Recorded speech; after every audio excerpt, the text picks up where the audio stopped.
दोस्तों मैं यशीश गुप्ता गुरुकुल चैनल में आप सबका बेहद स्वागत करता हूं। दोस्तों आज हमारा लेक्चर 2 है। आज हम छोड़ेंगे टाइम इंडिपेंडेंट इक्वेशन का डेरिवेशन करेंगे, तो समझेंगे उसकी पहले वैल्यू समझेंगे और फिर उसका डेरिवेशन करेंगे। दोस्तों सबसे पहले बात करते हैं एक पार्टिकल की। हमने माना एक पार्टिकल है, उसके साथ एक वेव एसोसिएटेड है। अब दोस्तों जो ये वेव है, हमें उसके जो नेचर है, उसका जो नेचर है, जो डिस्प्लेसमेंट कर रही है, पीरियोडिक डिस्प्लेसमेंट कर रही है, कोई भी वेव पीरियोडिक डिस्प्लेसमेंट ही करती है। तो उस जो पीरियोडिक डिस्प्लेसमेंट कर रही है उसको क्या कहते हैं, स्पेस और टाइम में जो पीरियोडिक डिस्प्लेसमेंट कर रही है उसे रिप्रेजेंट करने के लिए एक डेफिनेट इक्वेशन होनी चाहिए। उस डेफिनेट इक्वेशन को किस तरीके से डिराइव करेंगे वही हम आज देखेंगे, सही है। और वो जो इक्वेशन होगी वो टाइम इंडिपेंडेंट होगी। तो दोस्तों सबसे पहले बात करते हैं, हमने कंसिडर करते हैं इसके लिए। देखिए कोई भी डेरिवेशन आपको क्या करते हैं, डेरिवेशन करने के लिए आपको कंसिडर करना पड़ता है। तो हम कुछ केस को कंसिडर करेंगे। हमने माना कि कोई कोऑर्डिनेट, सबसे पहले हम कंसिडर करते हैं एक सिस्टम को। एक सिस्टम किसका सिस्टम है? स्टेशनरी वेव का एक सिस्टम है। स्टेशनरी वेव का एक सिस्टम है जो एक क्या कहते हैं, वेव्स का एक सिस्टम है जो एसोसिएटेड है पार्टिकल्स के साथ। एक पार्टिकल के साथ एक सिस्टम है स्टेशनरी वेव्स का, वो एसोसिएटेड है। अब दोस्तों मान लिया कि जो कोऑर्डिनेट्स हैं वो x, y, z है। मतलब पार्टिकल्स के जो कोऑर्डिनेट्स हैं x, y, z है, और जो वेव का पीरियोडिक डिस्प्लेसमेंट है वो साइन है। वेव का पीरियोडिक डिस्प्लेसमेंट साइन है, पार्टिकल के जो कोऑर्डिनेट्स हैं वो x, y, z हैं। अब दोस्तों क्या कहते हैं, और जो ये क्या कहते हैं, ये पीरियोडिक डिस्प्लेसमेंट है ये t समय पे है। जो ये कोऑर्डिनेट्स और ये पीरियोडिक डिस्प्लेसमेंट है ये t टाइम पे है। तो दोस्तों हम उसके मोशन के लिए डिफरेंशियल इक्वेशन लिख सकते हैं। वो डिफरेंशियल इक्वेशन क्या होगी? Del square psi upon del x square plus del square psi upon del Y square plus del square psi upon del Z square -1 upon U square del square psi upon del T square. दोस्तों आप देख सकते हैं जो ये equation है ये time dependent है। अब हम इसे टाइम इंडिपेंडेंट किस तरीके से बनाएंगे ये देखने वाली बात है। अब दोस्तों जो ये u है ये क्या है? ये वेव वेलोसिटी है, wave velocity of the particle है, ये वेव वेलोसिटी है। और जो साई है उसे हम यहाँ पे वेव फंक्शन कहेंगे, सही है। साई है वेव फंक्शन कहेंगे, जो क्या है, ये साइन यहाँ पे वेव फंक्शन कहलाएगा, जिसे हम एक्सप्रेस कर सकते हैं as a periodic displacement in the form of the solution of equation. अब दोस्तों हम साइन को किस तरीके से वो कर सकते हैं, हम इस तरीके से साइन को रिप्रेजेंट कर सकते हैं। मतलब पीरियोडिक डिस्प्लेसमेंट में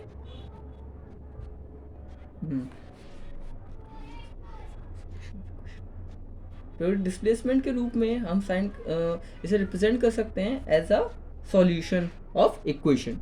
हमने इसे as a solution of equation represent कर दिया है। अब यहाँ पे जो साइन है, साइन ऑड है, वो क्या है? ये एम्पलीट्यूड ऑफ पार्टिकल है। ये क्या है? हमारे पार्टिकल का एम्पलीट्यूड है, एम्पलीट्यूड ऑफ पार्टिकल है। और किस एम्पलीट्यूड किस पॉइंट का? x, y, z पॉइंट पे ये उसका एम्पलीट्यूड है। बट ये क्या है, जो ये हमारा जो साइन है वो किस क्या है, वो टाइम डिपेंडेंट है। टाइम सॉरी क्या सॉरी ये साइन नॉट है, एम्पलीट्यूड ऑफ पार्टिकल है, वो टाइम इंडिपेंडेंट है। जो हमारा ये साइन है ये टाइम डिपेंडेंट है। तो जो हमारी ये इक्वेशन सेकंड है, हम मान लेते हैं ये हमारी इक्वेशन फर्स्ट है and this is our equation second. हम इन इक्वेशन फर्स्ट और सेकंड को हम एक्सप्रेस कर सकते हैं in term of position vector. हम r के रूप में इसे एक्सप्रेस कर सकते हैं। तो हमारा r वेक्टर बराबर क्या होता है? आई कैप x प्लस जे कैप y प्लस के कैप z। ये हमारा पोजीशन वेक्टर हो गया। अब इस पोजीशन वेक्टर के रूप में हम हमारे जो इक्वेशन 2 है उसे कर सकते हैं, रिप्रेजेंट कर सकते हैं। तो हम क्या करेंगे? Psi R vector T psi odd R vector e की power minus I omega T. This is our equation third. Now we differentiate this equation with respect to t dt psi R comma T. पहले हमने इसे differentiate किया, minus आगे आ जाएगा, आई omega आगे आ जाएगा, omega naught, time के रिस्पेक्ट में कर रहे हैं, और ये क्या कहते हैं, ये डी ओमेगा, अब टाइम के रिस्पेक्ट में कर रहे हैं इसलिए ये क्या कहते हैं, ये कांस्टेंट ही रहेगा, कांस्टेंट है इसलिए ये इसमें कुछ प्रभाव नहीं पड़ेगा, ओमेगा साई नॉट ई की पावर माइनस ओमेगा टी। अब इसे दोबारा रिस्पेक्ट करेंगे, दोबारा डिफ्रेंशिएट करेंगे टाइम के रिस्पेक्ट में, तो D square psi R omega R vector T D T square. अब दोबारा करेंगे तो माइनस माइनस प्लस हो जाएगा, बट यहाँ पे आई आ जाएगा तो आई स्क्वायर हो जाएगा, तो आई स्क्वायर ओमेगा भी आ जाएगा, डिफ्रेंशिएट करेंगे, ओमेगा नॉट ई की power minus I omega T. अब जब उसे हम आगे करेंगे तो जो हमारा आयोटा है, आयोटा स्क्वायर की वैल्यू आप सबको पता होगी -1 होती है, तो आयोटा स्क्वायर की वैल्यू लगा देंगे, -1 हो गई, ओमेगा स्क्वायर साइन नॉट ई की power minus iota omega T. यहाँ तक आपको कोई दिक्कत तो नहीं हुई होगी मेरे हिसाब से, ठीक है। तो आगे देखिए आगे क्या होगा। अब आगे दोस्तों हम ये देख सकते हैं ये किसकी वैल्यू है, ये हमारे साइन की वैल्यू है, तो हम साइन की जगह इसकी जगह साइन को रिप्लेस कर दे रहे हैं, T T square minus omega, ये हमारे साइन की वैल्यू होगी, इसकी हमारा साइन है, ओके। अब आप ये देख सकते हैं हम इस वैल्यू को, ये हमारी किसकी वैल्यू आ गई, del square psi upon del T square की वैल्यू आ गई। अब हम इसे हमारी जो इक्वेशन फर्स्ट थी, इक्वेशन फर्स्ट में हम क्या कर देंगे, इसे रिप्लेस कर देंगे। अब हमारी इक्वेशन फर्स्ट क्या थी, अगर आप भूल गए हो तो बता दे रहे हैं, del square psi del x square plus del square psi upon del Y square plus del square psi upon del Z square -1 upon U square del square psi upon del T square equal to 0।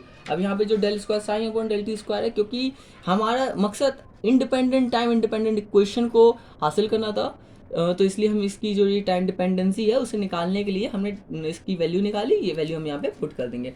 अब देख सकते हैं हमने ये value put कर दी, del square psi upon del x square plus del square psi upon del Y square plus del square psi upon del Z square minus, अब minus minus हो जाएगा प्लस, यहाँ पे रखेंगे ना वैल्यू, माइनस माइनस हो जाएगा प्लस 1 अपॉन यू स्क्वायर और omega square into psi equal to 0।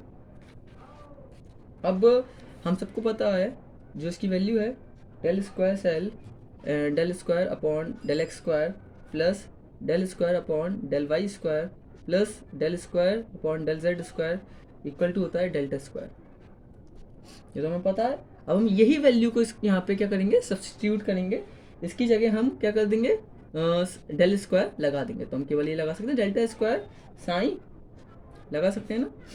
अब हम डेल्टा स्क्वायर साइन और हमारा क्या चल रहा है 1 अपॉन यू स्क्वायर और ओमेगा स्क्वायर और साइन, ये चल रहा है। अब हम एक चीज़ जानते हैं कि जो ओमेगा बराबर होता है वो हमारा क्या होता है 2 पाई न्यू, और जो न्यू होता है न्यू इक्वल टू क्या होता है you upon lambda, 2 pi into you upon lambda.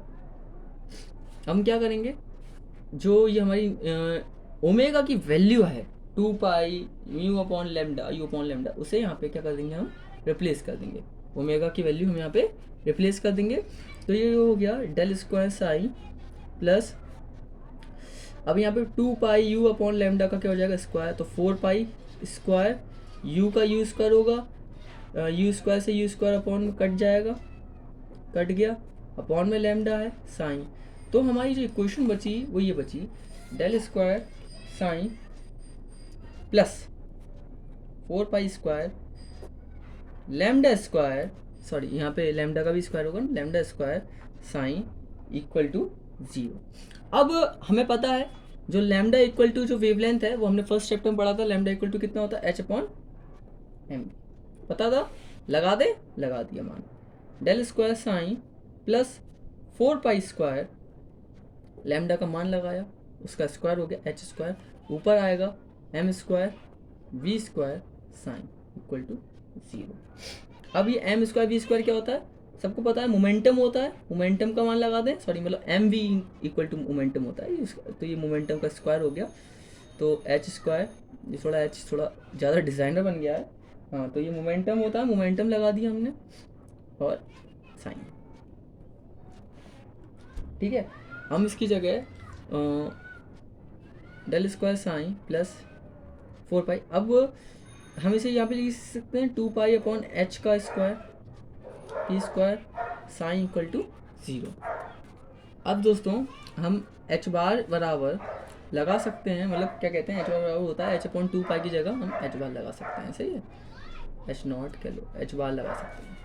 Okay, तो हमने ये एच अपॉन 2 पाई की जगह लगाया, तो हमारी इक्वेशन क्या बन जाएगी, del square psi plus p square h bar equal square dot into psi equal to 0। तो ये हमारी इक्वेशन हो गई है।